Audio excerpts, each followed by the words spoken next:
Hola, ¿cómo les va? Vamos a grabar este nuevo video, el punto 3. Nosotros nos hacemos esta pregunta: ¿quiénes habitan estos espacios, ¿sí? Estos espacios de la escuela secundaria?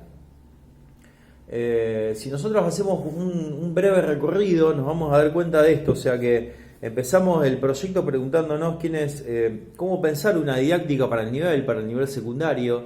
Entonces veíamos la necesidad de salir del mandato socializador y homogenización, de la homogenización, para entrar a pensar la singularidad, ¿sí? Ese cuerpo que habita el espacio, que necesita ser escuchado, dialogar. Después en el punto 2 nos poníamos a dialogar con varios autores acerca de, primero, qué había pasado en los 90, ¿sí? Con esta estructura de escuela secundaria, con Kaplan. Después también, la vez pasada también pensábamos esto, la relación de ese cuerpo con los nuevos dispositivos, ¿sí? Veíamos a Morín, a Dussel, que nos hablaban de la cabeza bien puesta más que la cabeza llena, del desplazamiento cultural que implica las nuevas tecnologías. Pensábamos estilos de enseñanza relacionados al potencial de este cuerpo en cuanto a la educación, ¿sí? Son educables, o sea, pero inmediatamente nosotros construimos sobre ellos un relato, ¿no? Una biografía ligada al legajo, a la normalidad, ¿sí? Y muchas veces cargamos sobre ellos el fracaso de nuestras fallas escolares. Pensábamos con Arroyo también, de alguna manera, cómo tendría que ser este dispositivo en cuanto a la espacialidad y al uso de las normas, ¿no? Entonces decíamos que bueno, que ahí, con la escuela de Frankfurt, ahí donde muchas veces existió lo totalizante, hay que sembrar de democracia y de consenso, ¿sí? La norma se construye a través de la palabra. Quedan un montón de pensamientos. Terigi también nos recordaba esto: el otro no es un individuo aislado, sino que es fruto de un encuentro con el mundo, con instituciones que lo van atravesando, lo van rozando, lastimando y motivando. Entonces, la necesidad de hablar de trayectoria no solamente escolar, sino trayectorias educativas y trayectorias reales, ¿sí? Lugares donde se construyen la biografía, la identidad, que va mutando. Queda un montón para repensar y releer este espacio, en palabras de Huergo, otro texto que nosotros también leíamos. Lo que vamos a hacer ahora es, nosotros tenemos de alguna manera esta impronta para generar una didáctica de escuela secundaria, ¿sí? Una pedagogía de lo singular, una didáctica de lo singular, pensando el currículum, la enseñanza, el aprendizaje. Tenemos esta lectura de estos tópicos, ¿sí? Nos animamos un poco a desconstruir ciertos núcleos duros de la estructura de la escuela secundaria. Acuérdense también que veíamos a Sudwell, que nos hizo todo un recorrido, que podemos mencionarlo así, como el dispositivo secundaria es un dispositivo seleccionador, excluyente. Entonces el desafío, a partir del 2006, al ponerle la palabra inclusión ahí adentro, tremendo desafío, desgarrador desafío, pero desafío al fin, ¿no? Que tenemos que tomar. Decimos, y ahora, ¿quién es el cuerpo que habita esta escuela? Sin duda que hay un cuerpo adulto, ¿sí? Un cuerpo adulto que es, podríamos decir, los profes, ¿sí? Los profes, los que estamos ahí, el equipo directivo, los auxiliares. Pero vamos a tratar de pensar hoy esto, que es, de la mano de Débora Cantor, los rasgos de las nuevas infancias y adolescencias, ¿sí? Fíjense lo que estuve buscando y les voy a contar acerca, a ver qué les parece esto que voy a leer, si dice algo de esta nueva infancia de nuevas adolescencias y juventud del siglo XXI. Fíjense lo que dice la frase 1. Nuestra juventud gusta del lujo y es maleducada. No hace caso a las autoridades y no tiene el menor respeto por los mayores de edad. Nuestros hijos hoy son unos verdaderos tiranos. No se ponen de pie cuando anda una persona anciana, responden a sus padres y son simplemente malos. Frase 1. Vamos con la 2. Yo no tengo ninguna esperanza en el futuro de nuestro país si la juventud de hoy toma mañana el poder, porque esta juventud es insoportable. A veces desenfrenada, simplemente horrible. Frase 3. Nuestro mundo ha llegado a un punto crítico. Los hijos ya no escuchan a sus padres. El fin del mundo no puede estar muy lejos. Y vamos con la última, la más linda de todas. Esta juventud está malograda hasta el fondo de su corazón, ¿sí? Está arruinada hasta el fondo de su corazón. Muchos jóvenes son malhechores y ociosos. Jamás serán como la juventud de antes. La juventud de hoy no será capaz de mantener nuestra cultura. ¿Sí? Podría ser cualquier frase de un director de la escuela secundaria, de un padre, no sé, de un maestro, profesor, ¿no? La ponemos en boca de cualquiera, no de todos, ¿no? Pero de algunos, de un preceptor, ¿no? Bueno, la primera frase, le voy a decir de quién es de Sócrates, el 470 a.C.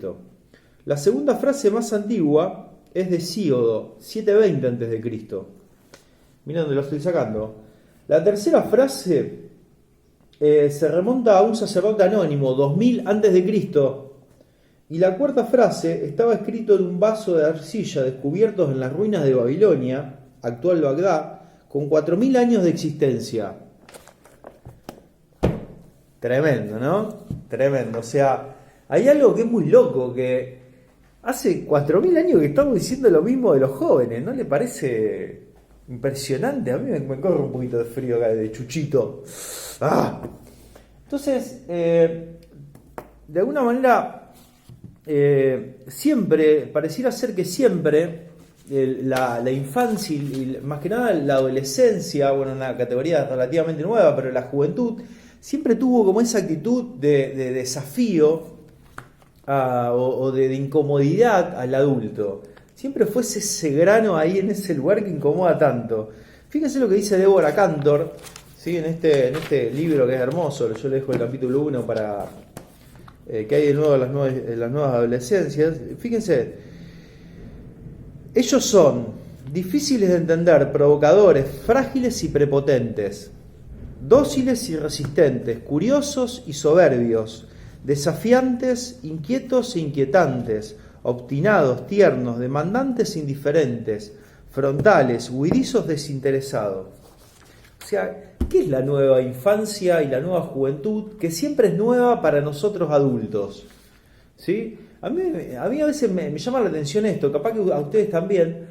¿Qué es esto? Que yo estoy dando en un profesorado clases, pibes de primero, segundo, tercer año, y resulta que esos pibes, que para mí son muy pibes, son muy jóvenes, que tienen apenas 21, hablan de la generación que está ahora en la secundaria como que están en cualquiera. Entonces, vos decís, ¿cómo? ¿Ya pasaron 2 o 3 años y ya compramos el discurso del adulto? ¿Qué es lo que nos pasa? ¿Sí? Entonces, esta hipótesis, o sea, la adolescencia y la juventud para el mundo adulto son siempre nuevos. Siempre es algo extraño, siempre algo difícil de comprender. Y por momentos ese extrañamiento, ¿sí? Es tan extraño que es hasta hostil. ¿Sí? El otro es tan raro que pone en cuestión mi normalidad, mi identidad. ¿Sí? Entonces, fíjense cómo es el desplazamiento de ese lugar que pareciera así que la modernidad le dio como un lugar así de crecimiento, de pureza y de fuerza, juventud divino tesoro, a este lugar de el otro viene por mí, viene por mí. Entonces, ¿cómo pensar esta juventud, estos jóvenes, adolescentes? ¿Sí? Porque también, de alguna manera, si nosotros pensamos a la juventud como algo nuevo, también tenemos que reconocer que hay una nueva forma de ser adulto, que no era la misma forma que de mis abuelos.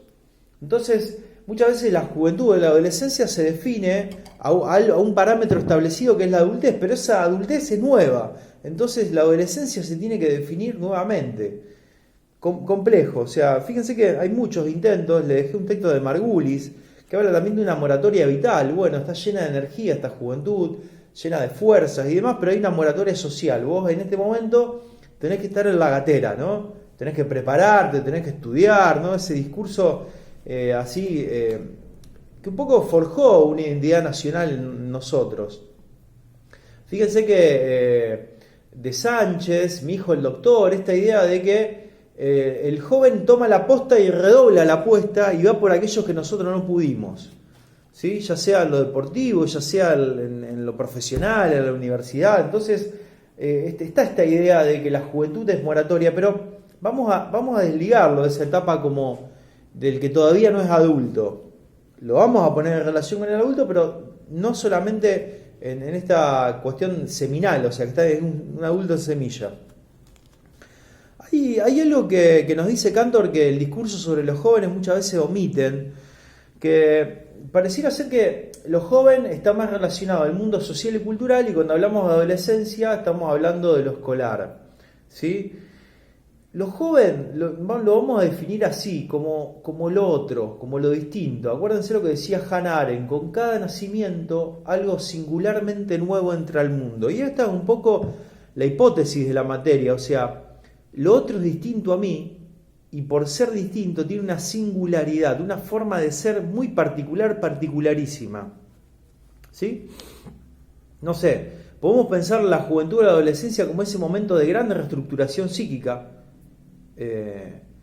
Ahí de alguna manera forjamos nuestra identidad, un grupo de pertenencia, un pasaje a la no dependencia, podemos pensar también la juventud. Y ahí fíjense que voy a subrayar algo que después, cuando veamos teorías del aprendizaje, lo voy a retomar, que es: el adulto juega un papel importantísimo en esta etapa. Es el sostén, el sostén y el lugar de la confrontación, ¿no? Es como esa bolsa. Vieron que los boxeadores, no sé, visto por películas, yo nunca en mi vida boxeé ni tampoco miro boxeo, pero muchas veces los boxeadores como que generan fuerza y dinámica en su cuerpo para poder boxear pegándole una bolsa. Bueno, muchas veces la identidad de los adolescentes y de los jóvenes requiere por momentos ese lugar de confrontación. Para poder ser yo necesito probar mi cuerpo, probar mi psiquis, probar mi identidad e ir a confrontar con un adulto. Y de hecho, si nosotros somos adultos, porque alguna vez hicimos eso, ¿sí? Entonces, ¿por qué Deborah Cantor dice que es necesario hablar de nuevas, irónicamente, ¿no? Adolescencias en plural, ¿sí? Y juventudes. Primero porque, fíjense, hablar implica un acto de poder, de nombramiento, ¿sí? Yo puedo decir, este es un infante o un adolescente, o puedo decir un menor, ¿sí? Un delincuente. Depende, de alguna manera, esta identidad va a tener un relato siempre del adulto, ¿sí? Siempre del adulto. Entonces es necesario pensar cómo hablamos de eso otro, ¿sí? Y muchas veces ese relato del adulto tiene que ver con una cuestión de un punto de fuga de la culpa del mundo, ¿sí? Hay no me acuerdo si era René Girard o Edgar Morin, hablan de la teoría del chivo emisario. La teoría del chivo emisario implica esto: de alguna manera el ser humano se pregunta por qué hay maldad en el mundo, pareciera ser que es algo inherente a nuestra naturaleza. Entonces crea, en el mundo hebreo, había un momento del año en donde se cargaba todas las culpas sobre un chivo o sobre un cordero, y ese cordero después iba al matadero. Se mataba el cordero que cargaba todas nuestras culpas, y de alguna manera la humanidad volvía a renacer, ya liberada de culpas. Es como que todos nosotros volcamos sobre ese cordero las culpas, matamos el cordero, se terminó la maldad. Bueno, muchas veces yo noto esto, o sea que sobre la juventud se vuelca, sobre la infancia también, se vuelcan las culpas de la sociedad, ¿sí? Toda la ignominia, todo el peso de la maldad, el horror, pareciera ser que está en aquellos, ¿sí? En aquellos que son diferentes a nosotros, que son otros, que son jóvenes y adolescentes. Fíjense, ¿por qué la necesidad de hablar en plural, como nos dice acá Deborah Cantor, de las juventudes? Unos comen fast food. Unos se socializan en los shopping, otros en la calle cartoneando. Unos comen fast food, otros rápido en el comedor comunitario. Unos aspiran pegamento a la terminal de ómnibus, otros aspiran cambiar la computadora de su cuarto. Unos abusan de la comida basura, otros abrevan la basura para comer. Unos tienen miedo a sobrar, otros temen a no ser exitosos. Ambas juventudes, en plural, que no son dos, sino que son muchas, todas las juventudes, de alguna manera sufren como de esta soledad que muchas veces el mundo adulto le proporciona, ¿sí? Por eso es necesario hablar tomando la metáfora que utiliza Nardowski, hablar también como de una polaridad, o sea, y entre medio de esa polaridad hay diferentes matices, pero hablar de juventudes o adolescencias desrealizadas y juventudes y adolescencias hiperrealizadas, ¿sí? Pensemos que la juventud y adolescencia hiperrealizadas son aquellas que de alguna manera tienen que afrontar el mundo adulto con todo su confort, ¿sí? Muchas veces para no sufrir de soledad, y aquellas desrealizadas son aquellas que también tienen que por momentos afrontar el mundo adulto, la vida laboral, ser padres, pero sin la mínima ayuda del entorno social. Hablar hoy pensar hoy de jóvenes de cuerpos que habitan esta escuela es hablar de esta complejidad de alguna manera que se nos escapa permanentemente. Hoy trabajar con jóvenes y adolescentes en la escuela es trabajar con algo extraño. Sin duda que la tentación siempre es yoizar eso, o sea, bueno, pero yo estudié, hice y terminé la secundaria, entonces él también o ella también.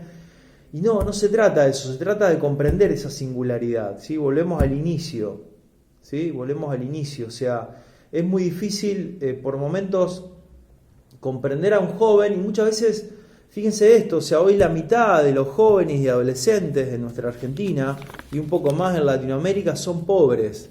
Entonces se abre también otro mundo también al hablar de juventud y adolescencias, ¿sí? Son pobres, no llegan a tener todas las necesidades básicas satisfechas. Por eso Débora Cantor acá se corre un poquito, sigue avanzando y nos invita a pensar, salirnos de todos estos rótulos que le ponemos a la juventud para hablar de salir del estigma. ¿Se acuérdense lo que era el estigma? El estigma es una etiqueta que duele, un tatuaje que duele, ¿sí? Los estigmas son los estigmas del Cristo, son unas marcas en el cuerpo, pero que no se llevan alegremente, sino que me recuerdan a los padecimientos, ¿no? Es algo que se padece. Salir del estigma y pensar estos jóvenes como sujetos de derechos, ¿sí? Así como después de los 90, ¿sí? Y de la Convención Internacional de los Derechos del Niño, de los jóvenes, empezamos a pensar no la infancia como un objeto, sino como un sujeto de derecho, no como algo incompleto, sino como algo completo en su misma naturaleza. Hoy también el desafío es pensar a estos jóvenes como algo completo, como algo, pero completo en el sentido también humano, que es cambiante, contingente, ¿sí? Que es dinámica pura, porque la vida humana y nosotros adultos también somos así. Entonces, pensar como sujeto de derechos implica de alguna manera ser un poco la guía y el sostén para que esa socialización que está en juego en la escuela secundaria se vaya de alguna fortaleciendo, ¿sí? Para que, de vuelta, no sean lo que la sociedad le propone, que muchas veces es sujetos de consumo o sujetos marginales, sino sujetos de derecho, ciudadanos comprometidos con la transformación social, ¿sí? Débora Cantor, hasta acá, Moratoria Social Margulis, dos textos apasionantes, me parece necesarios a la hora de pensar una didáctica de secundario, ¿sí? Entender que la otredad y eso que se nos escapa del joven me parece un momento interesantísimo. La adolescencia no es lo homogéneo, me ha pasado infinito, casi todos los días, o sea, plantear una actividad para chicos y chicas que conozco y muchas veces esa actividad que tiene impactos diferentes. ¿Por qué? Porque cada uno es singular y su singularidad va cambiando, entonces se hace todo muy dinámico. ¿Cómo pensar a la hora de diseñar un aprendizaje, una estrategia de aprendizaje? ¿Cómo suponer o tirar hipótesis acerca del aprendizaje del otro? Bueno, tomamos tres autores, en base a esto que dijimos de la adolescencia y la juventud, tomamos tres autores que nos pueden ayudar a pensar cómo estas juventudes pueden construir aprendizajes. ¿Sí? El primer autor que vamos a tomar, esto lo tomo de los fondos de aprendizaje de Terigi, que se los voy a subir también, nos dice esto. Terigi dice, bueno, hay tres autores, psicólogos del aprendizaje, que nos pueden tirar pistas a través de sus fondos de aprendizaje. O sea, no vamos a desarrollar su teoría del aprendizaje más de corte psicológico, sino que vamos a tirar como unos fundamentos filosóficos o epistemológicos de cómo consideran ellos el aprendizaje, que nos sirve a nosotros también para poder pensar cómo aprenden los jóvenes hoy. Acuérdense que no sabemos bien qué es la juventud y la adolescencia, pero sí sabemos que el adulto es el sostén, ¿sí? Y que ese es el lugar de confrontación. ¿Qué significa el lugar de confrontación? O sea, que el adulto no es el que tiene que estar ahí haciendo lo que hace el joven, sino ese que acompaña, ¿sí? Es el que es el guía y el sostén, el que tiene una mano, un puente, pero ese puente es relativo, es contingente. Bueno, los autores son Vygotsky, Piaget y Ausubel. Seguramente ustedes lo han escuchado. Yo remarco dos conceptos de cada uno como para rescatarlos en este momento. El primero, Vygotsky. O sea, Vygotsky para Terigi propone la zona de desarrollo próximo. O sea, nosotros a esta adolescencia, esta juventud, tenemos que acercarnos con un horizonte cultural, generar una zona de desarrollo y retirarnos, ¿sí? Vygotsky considera que nosotros vendría a ser el aprendizaje sea siempre inscripto en una cultura. Y esa cultura, muchas veces el portador así de la cultura, con toda su dinámica y sus contradicciones, la forja más que nada el mundo ya avanzado, el mundo adulto. Entonces nosotros tendríamos que acercarnos, ¿sí?, con ese horizonte cultural de la manera más atractiva, para que el otro de alguna manera se movilice y en ese espacio que dejamos el otro pueda construir saber, ¿sí? Zona de desarrollo próximo. Entonces, en la medida que nosotros ofrecemos horizontes culturales a ese joven después va a poder expandirse, ¿sí? Va a poder expandirse. Pensemos, no sé, en poesía, pensemos en literatura, pensemos en ciencia. O sea, le muestro la problemática, me retiro y acompaño ese proceso de producción. El otro autor es Piaget. Piaget lo podemos así sintetizar, y lo digo mal, pero a riesgo, en dos términos: asimilación y acomodación. Los seres humanos, para Piaget, nosotros aprendemos internalizando estructuras abstractas, ¿sí? Entonces, en la medida que nosotros le brindamos estructuras, los jóvenes y adolescentes en plural van internalizando esas estructuras para que luego le permitan, o sea, acomodarlas a su mundo, ¿sí? Si uno de alguna manera le ofrece estructuras relacionadas a la estima, al vínculo humano, a la gratuidad, al trabajo cooperativo, dentro de la escuela, dentro del aula, que es como una sala de ensayo, bueno, esas estructuras acerca del trabajo cooperativo, la solidaridad o la lucha para poder transformar algo, esas estructuras luego se van a poder replicar fuera de la escuela, no sé, en un club, en una organización, en su vida laboral o profesional, ¿sí? Y por último, rescato a Ausubel, el aprendizaje significativo y aprendizaje memorístico. Muchas veces, y más en estas pequeñas frases que leí, hay frases así a los jóvenes, en el sentido que no les interesa nada, que son los niños, eso tan... Hay un flaco que escribió un libro, no me gusta a mí, pero es interesante que ver hasta dónde llega. Esto es las expediciones a la escuela del conurbano bonaerense, tomando esta idea de Mansilla, a los indios ranqueles, ¿no? Entonces, tiene un poco esta idea de los ninis, ¿sí? Ni estudian, ni trabajan, no les gusta aprender, no les interesa nada. Bueno, yo rechazo de plano eso. Sostengo esto como hipótesis: el ser humano es deseo, y de alguna manera ese deseo busca expandirse, y para expandirse tiene que de alguna manera complejizarse, y acá entra el aprendizaje, ¿sí? Aprender implica disfrutar. Entonces, a mayor aprendizaje, mayor goce, podríamos decir así. Después hay otras filosofías que contradicen esto, pero entonces todo ser humano tiene un momento de deseo, de expansión, y bueno, nosotros tenemos que ir ahí. La dificultad o la tarea nuestra es llegar a esa zona en donde el otro encuentra ese deseo de expandirse, ese interés. Y una vez que yo toco ese interés, ahí el otro puede llegar a empezar a construir, a andamiar un aprendizaje. ¿Sí? Entonces, fíjense que son teorías del aprendizaje que no se reducen a las meras pautas, conductas o estímulos, sino que dejan la libertad que el otro sea. Que hay una frase de Frigerio, o sea que el otro, cuando reciba la herencia, este saber, reciba también la libertad para poder tener esa herencia. ¿Me explico? Entonces, porque hay una frase de un poeta Mujica que es hermosa: la libertad es la belleza de las cosas, ¿sí? Ver a un joven que aprende libremente debe ser una de las cosas más bellas. No sé, que me ha tocado ver. Me acuerdo que una vuelta se me había estudiado, me había agarrado ganas de estudiar artes visuales, ¿sí? Estudié un tiempo artes visuales, por eso si se ven acá, o sea, lo estilístico que es esto, es casi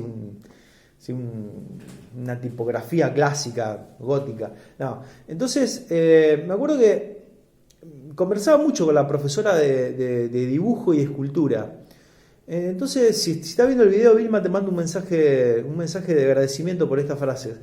Seguramente que no, pero bueno, allá mi cariño y mi afecto para vos. Entonces, yo le preguntaba, sabía un montón, y le digo, pero ¿por qué no en vez de estar con los del primer año, no te dedicás a la licenciatura, a laburar ahí, porque vos tenés un arte bárbaro, una técnica fenomenal? Y me dice, a mí me gusta primer año, me encanta trabajar en primer año de escultura y de dibujo, porque me encanta ver el asombro que le produce a los jóvenes aprender a dibujar. O dicho en palabras de ella, descubrir que sabían dibujar, ¿sí? Descubrir que sabían dibujar, eso es hermoso, ¿no? O sea, la cosa está solamente que sacarle el velo, descubrir que sabía dibujar. Entonces, descubrir que uno puede aprender es una de las cosas más hermosas que nosotros como adultos podemos contemplar. Así que la libertad de la belleza de las cosas y bueno, seamos libres.